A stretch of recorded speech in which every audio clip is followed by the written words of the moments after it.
so mild and subtle that it creates ripple effect. So this is how we create water. You know, the darker the shades determine what aspect of the water the light is not reflecting on. And I find I got into art, you know, and from a research scientist perspective, I noticed that art is helping me unravel a lot of different phenomena. You know, the geometric structure, facial features, you know, people's personality and characteristics you have to take into consideration. How light reflects on an object.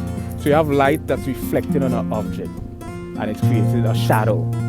And then the darkness of the shadow or the lightness of the shadow is determined by the distance of the sun. When you get into art, you realize that art is really predicated on a hell of a lot of physics.